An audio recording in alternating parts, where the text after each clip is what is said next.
नहीं पता, बस मुझे कहा गया था पटाखे ले आओ। अब कहाँ है वो वीडियो? मोबाइल के साथ वो वीडियो भी ले गया अनिकेत। ये अनिकेत कहाँ मिला था तुम्हें? वो किसी ने मिलाया था मुझे। किसने? वो बाबा आदमी है, ऊपर तक पहुंच है उसके, नुकसान पहुंचा सकता है वो मुझे। तुम फिक्र मत कर, उसका नाम बता। बोलो। फूलचंद। वो ज्योति माँ का पति? हाँ, ज्योति माँ का आश्रम तो सिर्फ एक ढाल है, उसके पीछे वहाँ देह व्यापार होता है। उनके पास जो भी बिजनेसमैन आते हैं जो अपनी बीवियों से परेशान हैं, उनको कॉल गर्ल सप्लाई करता है फूलचंद। धर्म सर, एक रीडिंग टीम तैयार कर। इस आश्रम में और भी लड़कियां हो सकती हैं और उस फूलचंद के खिलाफ वारंट निकल। इस आश्रम से 2-2 हत्याएं जुड़ी हैं। ज्योति माँ की, ज्योति माँ की, ज्योति माँ की, ज्योति माँ की। फूलचंद चलो थाने चलो। क्या हुआ था? अंदर ही तलाशी लो। बात क्या है बताइए ना। वारंट है हमारे पास। सर, हाँ नंबर दो। बेसमेंट में ये लड़कियां मिली।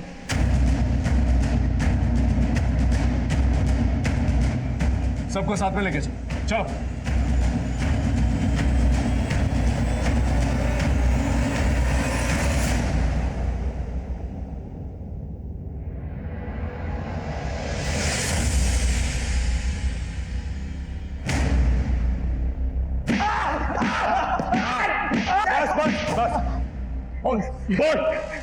देखिए सर, धंधा था, बड़े बड़े व्यापारियों को सप्लाई जाती थी।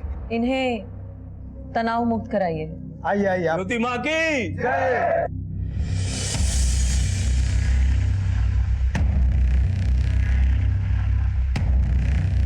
नहीं सर, मर्डर नहीं किया, हमने आज तक किसी को हाथ भी नहीं लगाया। अनिकेत मिश्रा की मर्डर की रात को उसके घर के आसपास क्या कर रहा था?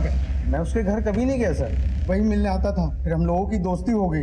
फिर मैंने पूछा शौक है क्या, तो बोला चलेगा। मैंने तृप्ति को भेज दिया, बात जम गई, मगर मैं घर कभी नहीं गया सर। नहीं गया तो नहीं गया। अच्छा तो फिर ये कौन है? मैं ये नहीं हूँ, मैं तो उस दिन वहां था ही नहीं। उस दिन तो जगराता था, आप चाहो तो चेक कर लो। लोकल केबल ऑपरेटर ने टेलीकास्ट भी किया था। ये सोमेश शर्मा का और तेरा क्या चक्कर है?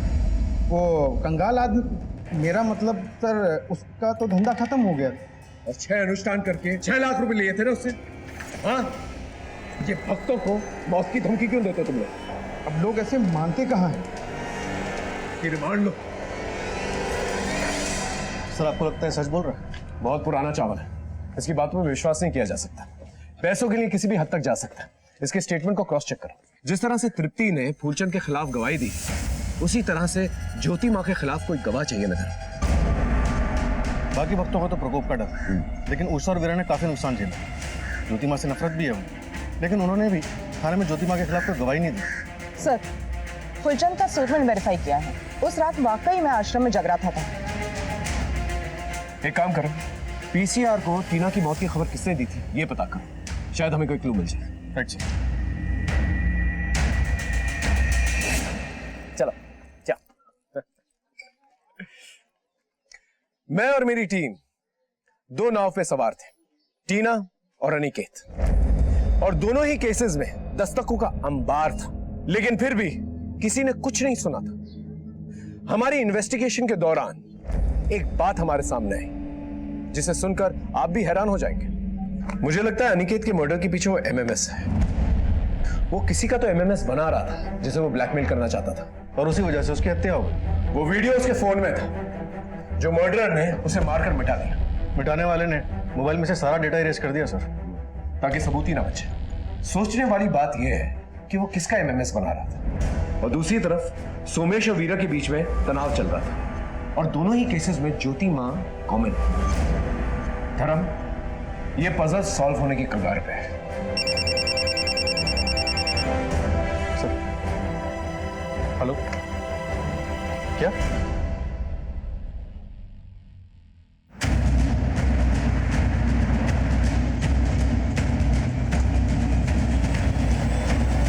सोमेश का सुबह से ही गया हुआ है। आपका ये घर बिक रहा है? नहीं तो सोमेश ने किसी प्रॉपर्टी डीलर से बात की, 10 लाख एडवांस भी लिए। अक्ल नहीं आई अब तक। ज्योति माँ के चक्कर में सब कुछ लुटा चुके हैं। 6 लाख रुपए खर्च कर चुके हैं उसके ऊपर। बोल रहे थे कि 3 अनुष्ठान और करने हैं। चलिए थाने लेके चलो।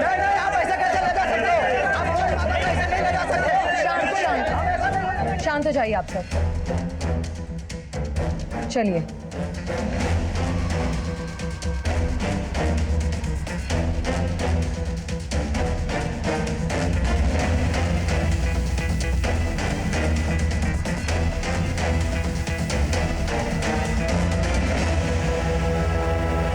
कैसा धोखा, कैसा फरेब, सब धर्म कर्म का मामला है। कोई जबरदस्ती नहीं है और हत्या का तो सवाल ही नहीं उठता। ये सब बेकार की बातें हैं। मारने की धमकी नहीं दी थी आपने? हमारे भक्तों के साथ जो कुछ भी दुर्घटना हुई है सब ईश्वर के प्रकोप से हुई है और अनुष्ठान ना करवाने का नतीजा है ये सब। और आश्रम में जो लड़कियों का धंधा चलता है, तुम्हारा पति उनकी दलाली करता है ना? ज्योति माँ को इसकी कोई खबर नहीं है। आश्रम तुम्हारे नाम से है ना? ज्योति माँ को इसकी भी कोई खबर नहीं है। हम करवा देते हैं। ये रहे तहसीलदार के दफ्तर के कुछ कागज। 1280 शांति नगर आपके नाम से।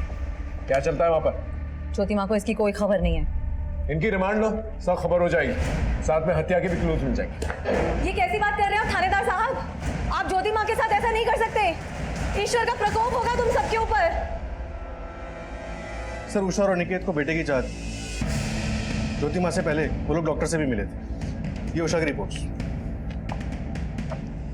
3 अबॉर्शन? हाँ सर, 2 सालों में 3 बार अबॉर्शंस। और सर ये अनिकेत की reports. Aniket Mishra, excessive x chromosome, यानी लड़कियां पैदा हो सकती। इस रिपोर्ट से तो क्लियर हो जाता है कि लड़कियों की जांच के बाद ही अबॉर्शन करवाया गया था। ये किसके बच्चों के अबॉर्शंस हो रहे हैं? मेरे। अनिकेत की 3 साल पुरानी मेडिकल रिपोर्ट।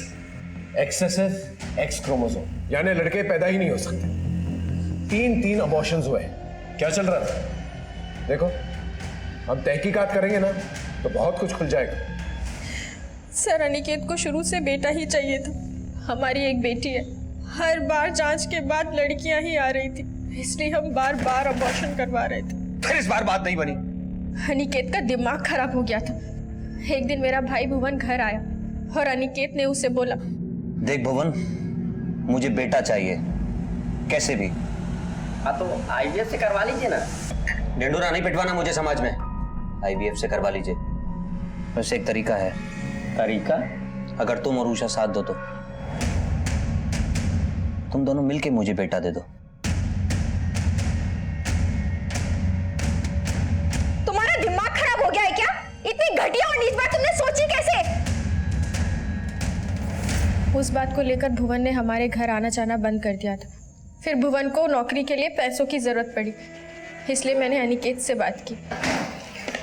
सुनिए, भुवन को 5 लाख रुपए की ज़रूरत है। 5 लाख रुपए पता भी है तुम्हें कितना होता है? उसे गवर्नमेंट जॉब के लिए किसी दलाल को देने, प्लीज मदद कर दीजिए। मदद तो मैं कर दूंगा तुम्हारे भाई की, लेकिन बदले में तुम दोनों को मेरी मदद करनी होगी। मेरी जिंदगी का ख्वाब पूरा करना होगा। सरकारी नौकरी के लिए भुवन का ये आखिरी साल था। गवर्नमेंट जॉब के लिए भुवन मरे जा रहा था, डिप्रेशन की गोलियां खा रहा था। इस साल भी भुवन की जॉब नहीं लगती तो वो सुसाइड कर लेता, और अनिकेत भी मुझे छोड़ने की बात कर रहा था। और इसीलिए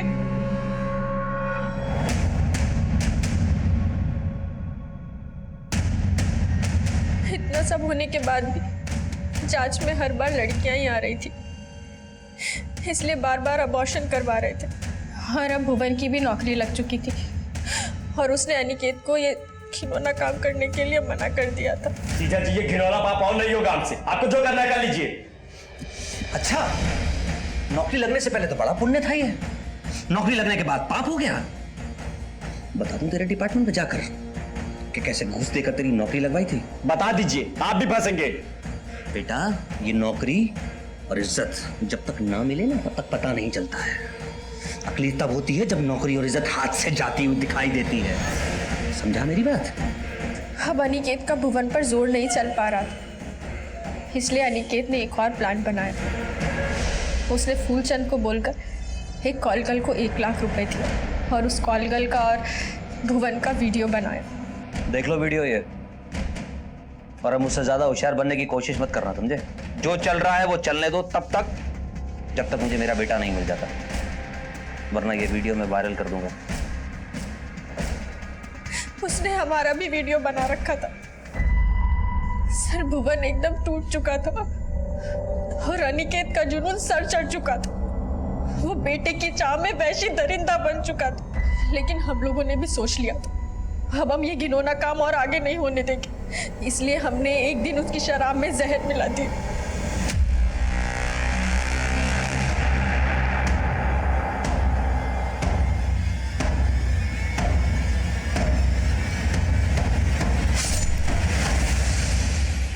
प्लान के मुताबिक हमें फूलचंद को ही फंसाना था, क्योंकि ये सारे घिनौने आइडिया फूलचंद ही अनिकेत के दिमाग में डाल रहा था।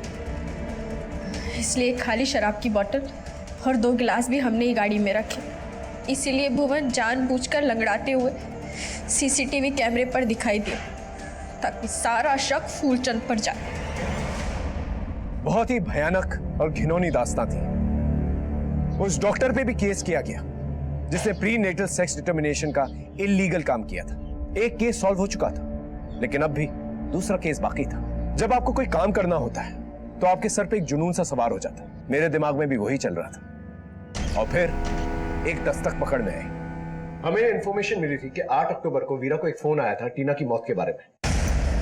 हेलो, लेकिन फोन रिकॉर्ड्स के हिसाब से 8 अक्टूबर को 7 से 10 के बीच में वीरा को कोई फोन ही नहीं आया। फिर वीरा को कैसे पता चला कि टीना की बॉडी तालाब में थी?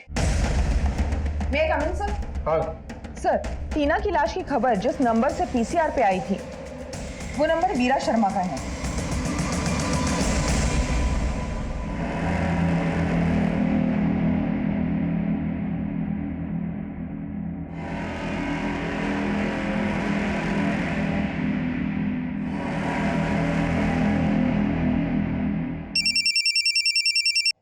हेलो सर, अभी भी वीरा अपनी बड़ी बेटी बिन्नी के साथ टीना के मर्डर वाले स्पॉट की तरफ जा रही है।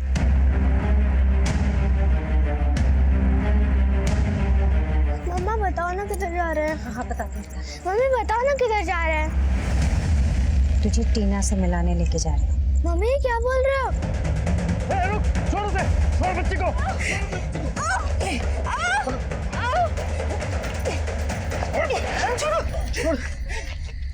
छोड़ो मुझे, छोड़ो, छोड़ो मुझे। बेटा ठीक तो? हाँ?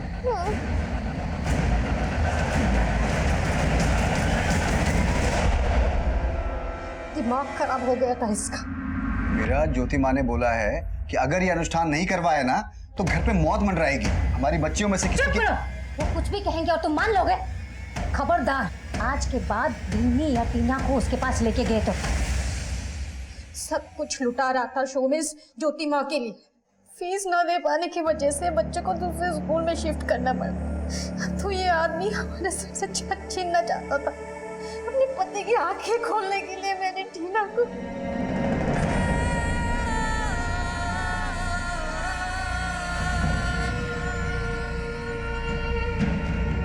इतनी बड़ी चोट दी, फिर भी वो नहीं सुधरे। इसलिए सोचा बिन्नी को मार के मैं अपने जीवन का भी अंत कर लूंगी। सोमेश की सोच का तो अंत नहीं हो सका, लेकिन तुम्हारे हाथों किसी निर्दोष की जान जरूर चली। किसी और को सबक सिखाने के चक्कर में तुम इतनी बड़ी गलती कर बैठे। अब प्रायश्चित जेल में कर।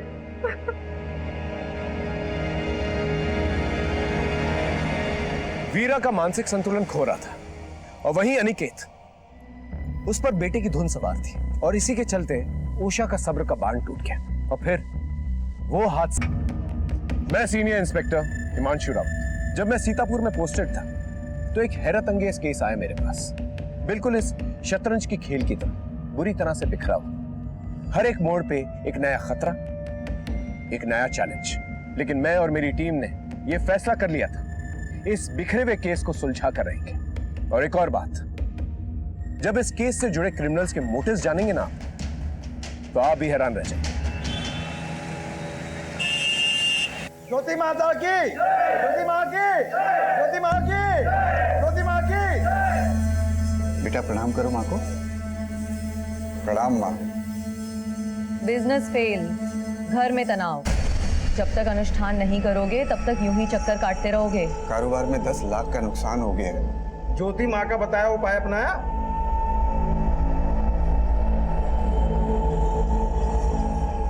जी नहीं। फिर जो हुआ है वो और होगा। ज्योति माँ की भविष्यवाणी याद है ना?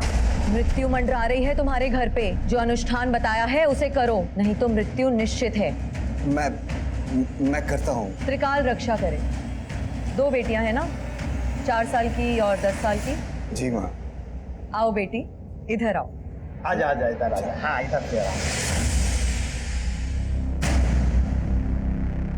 जो कहा है वो करो, नहीं करोगे तो मरोगे।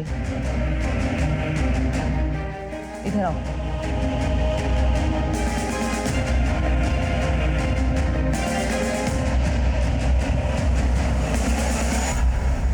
प्रणाम माँ।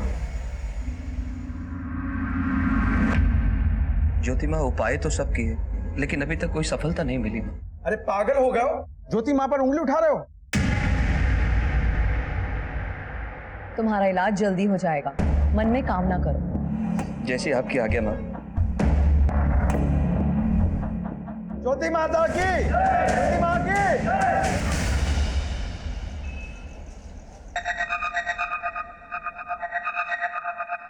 अनिकेत कॉफी।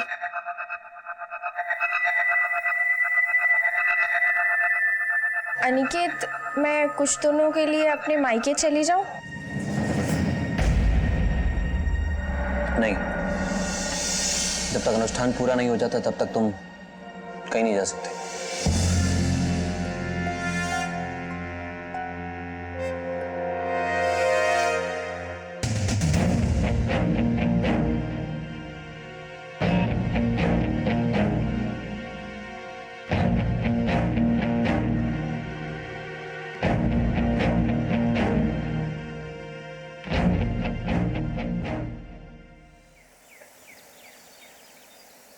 नीलम, बर्तन अच्छे से धोना। बिन्नी, बिन्नी, बिन्नी उठ जाओ। अरे स्कूल के लिए लेट हो रहा है बच्चा, जल्दी से उठ जाओ। अरे उठो, कितना सोती है लड़की। टीना कहाँ है? मुझे नहीं पता मम्मा। ठीक है, तुम जल्दी से रेडी हो जाओ, मैं देखती हूँ टीना। पता नहीं कहाँ चली गई सुबह सुबह। टीना, टीना, टीना।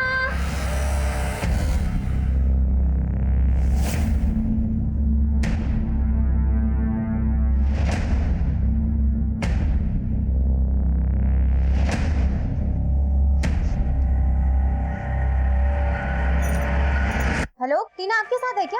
कैसी बात कर रही हो तुम? अरे टीना कैसे हो सकती है मेरे साथ? लेकिन वो तो घर में भी नहीं है। घर पे नहीं है मतलब? आप जल्दी से आ जाओ, मैंने ढूंढ लिया लेकिन मिल नहीं रही है। आप जल्दी से आ जाओ। मिली क्या टीना? नहीं मिली मम्मा। नहीं मिली। पता नहीं कहाँ चली गई मेरी बच्ची। क्या करूँ मैं अभी, कहाँ ढूंढूं उसे? शोमिश, शोमिश, टीना नहीं मिली अभी तक। नहीं मिल रही है मतलब क्या? गई कहाँ वो? मुझे नहीं पता कहाँ गई वो। उसे ढूंढ के लाओ, मेरी बच्ची को ढूंढ के लाओ प्लीज। टीना को ढूंढ के लाओ प्लीज।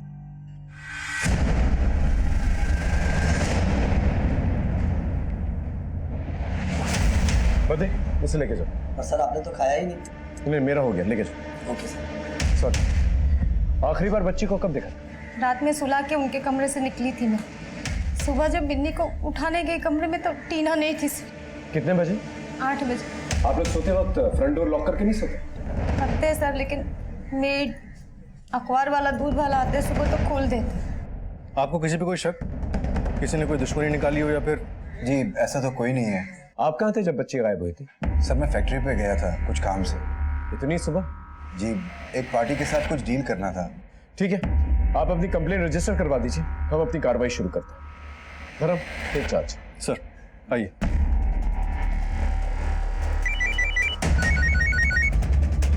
हाँ जी, अच्छा था, लेकिन अगली बार कॉन्टिनेंटल ट्राई मत करना।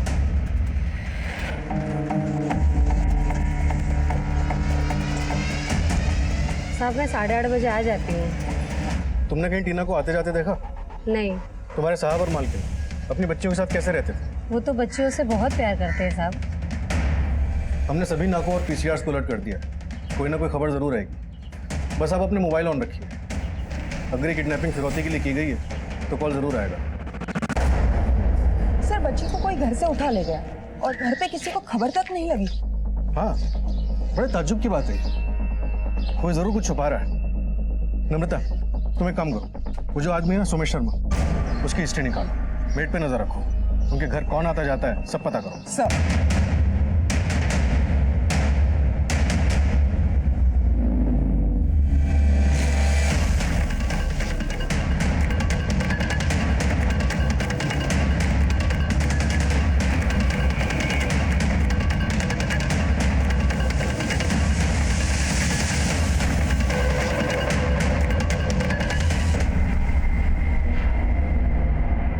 बॉडी को निकलवा।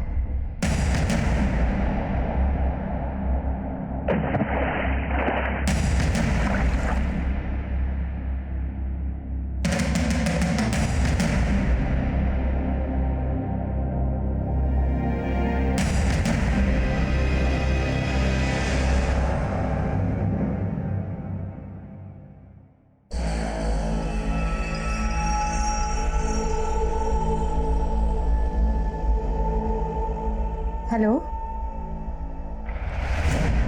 क्या टीना?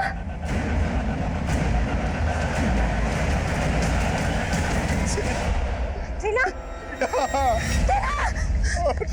टीना बेटा, टीना मेरे बच्चे का क्या हो गया? टीना मेरी बेटी, टीना अरे बताओ इसको।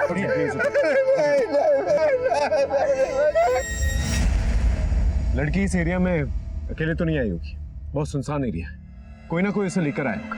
गर्दन पे स्ट्रैंगुलेशन मार्क्स है और मुंह के अंदर कपड़ा भी ठुसा हुआ है सर। इस पूरे एरिया को सर्च करवा, कोई ना कोई क्लू जरूर मिलेगा। सर जैसा आजकल हो रहा है, कहीं किसी ने इस लड़की के साथ कोई गलत काम करके तो यहाँ नहीं डाल दिया? अभी फिलहाल कह नहीं सकते। क्या हो गया हमारे बच्चे? हाथ मत लगा तुम मुझे, हाथ मत लगा। ये सोमेश के बारे में कुछ पता चला क्या? कपड़ों का व्यापारी है सर, नॉर्थ इंडिया में इसके कपड़ों की सप्लाई थी। फिलहाल बिजनेस ठप है, काफी कर्जे में डूबा हुआ है। सोमेश जी, आपका घर इस जगह से 1-1.25 किलोमीटर दूर है। आप कभी इस एरिया में नहीं? नहीं साहब, हम लोग कभी इधर नहीं आए। सारी मुसीबत की जड़ यही है। उसको पता था मेरे बच्ची मरने वाली है, जादू टोने से मार दिया उसने। अब कलेजे में पड़ गई ठंडक तुम्हारे। जाओ जाओ जाके बोलो ज्योतिबा को, उसका भविष्यवाणी सच हो गया। अब किसको मारेगी वो, किसको खाएगी मुझे? ये ज्योति माँ का क्या चक्कर है? कुछ नहीं है साहब, बस मुझे कारोबार में बड़े झटके लगे थे साहब, बहुत नुकसान हो गया था। उसी सिलसिले में उनसे जाके मिल आया था। उन्होंने मुझे कुछ विधि अनुष्ठान बताए थे, मगर सर वीरा को ये सब बिल्कुल पसंद नहीं है। लेकिन वीरा ने तो कहा कि ज्योति माँ ने आपकी बेटी की जान ली थी। नहीं साहब, उन्होंने तो खाली भविष्यवाणी की थी। कैसी भविष्यवाणी? उन्होंने कहा था साहब, मृत्यु मंडरा रही है तुम्हारे घर पे। 2 बेटियां हैं ना, 4 साल की और 10 साल की। जो अनुष्ठान बताया है उसे करो, नहीं तो मृत्यु निश्चित है। क्या उपाय बता? साहब उन्होंने 2 लाख रुपए का हवन करने को कहा था, मैं नहीं कर पाया, मैं नहीं बचा पाया अपनी बच्ची को साहब। ये ज्योति माँ कहाँ रहती है? यही सदर बाजार में उनका आश्रम है साहब।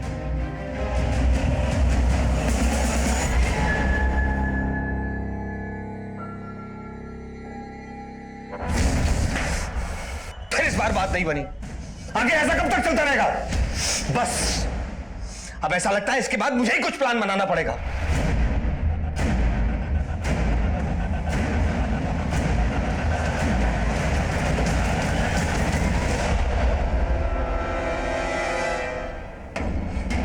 नमस्कार ज्योति, आपसे एक केस के सिलसिले में बात करनी थी।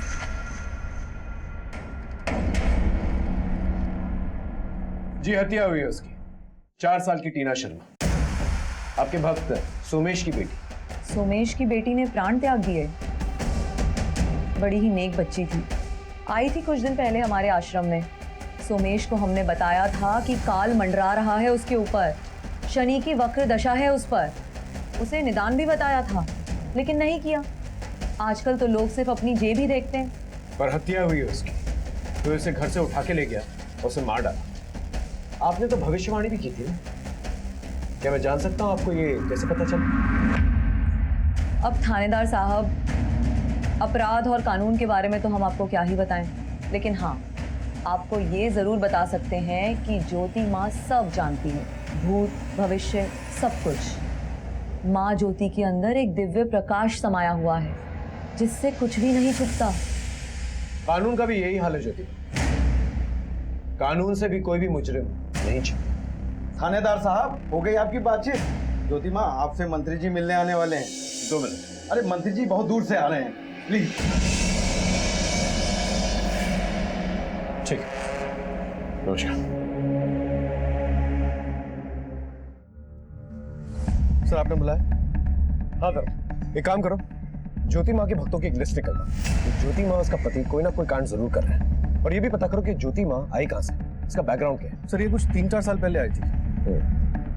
सोमेश और उसकी वाइफ के बीच में ज्योति माँ की वजह से अनबन चलती रहती है। सोमेश ज्योति माँ का बहुत बड़ा भक्त है, और उसी के घर में उसकी बेटी गायब होती है और उसकी हत्या कर दी जाती है। हमने एक एंगल तो टटोल लिया है, लेकिन बाकी एंगल टटोलना बाकी है। एक काम करो, सोमेश शर्मा और वीरा शर्मा के कॉल डिटेल्स निकलवाओ। शायद इस किडनैपिंग और मर्डर के पीछे कोई पर्सनल एंगल भी हो सकता है।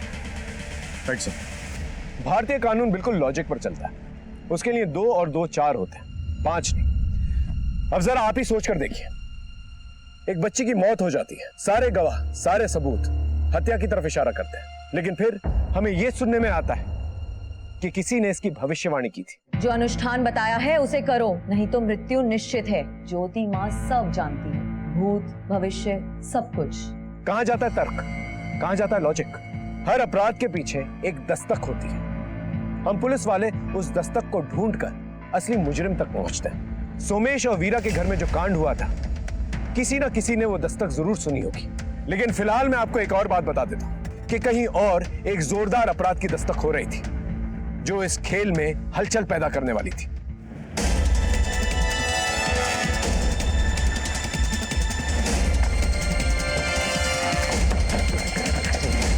गुड मॉर्निंग सर, आइए इस तरफ।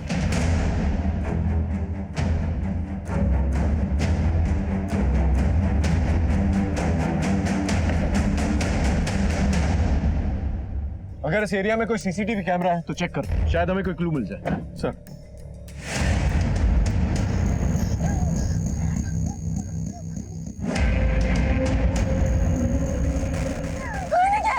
अनिकेत